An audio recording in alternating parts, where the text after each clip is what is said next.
Well, that month went by quickly, as it always does, because it's Sunday, it's the Lord's Day, and it's the 1st of March. And accordingly, our reading is from Luke 6:23. Rejoice when that happens. Leap for joy because you have a great reward in heaven.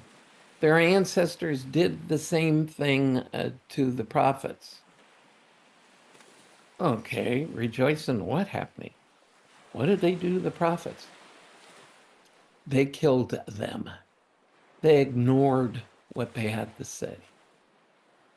What we're being told is to rejoice when we have the opportunity to suffer for Christ. And I don't know about you, but I'm not sure I want to rejoice in difficult things.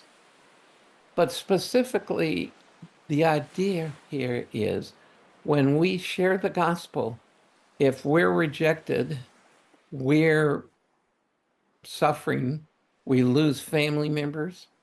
I remember one time way back in the day when I was talking to this young man who was an Orthodox Jew about Jesus being the Messiah, he spit on me. Now, okay, that's not really suffering, but you get the idea here is that when we are rejected, when we lose a job, whatever the case is, because not that we're a pain in the tail, but directly tied to serving God, witnessing for Him, being who He's called us to be, then in dependency on the Spirit, we can rejoice because what we're going through is of great worth and great value.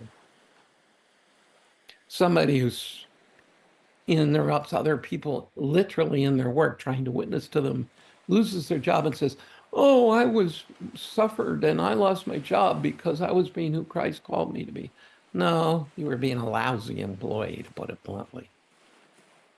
We are to witness, to be a testimony for Him in appropriate times and in appropriate ways. And by that, I mean also with humbleness and with love.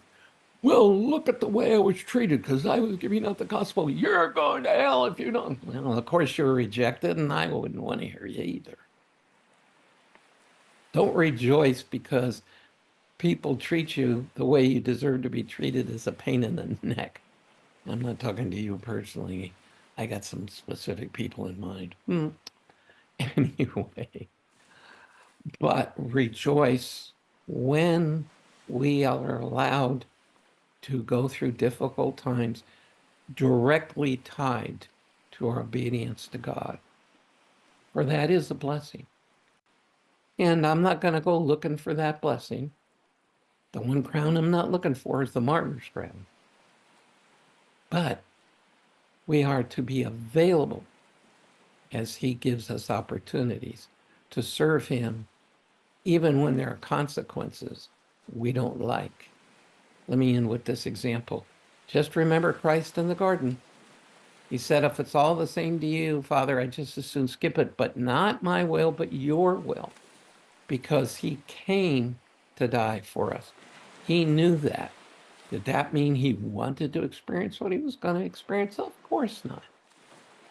But He wanted to do the Father's will and complete the work that led to you being saved, me being saved, and Him being able to say on the cross, it's finished. And so that's certainly something to rejoice in. And so let's praise Him and rejoice today, the Lord's Day. And I hope you're in church or have been in church. And I'll see you again tomorrow.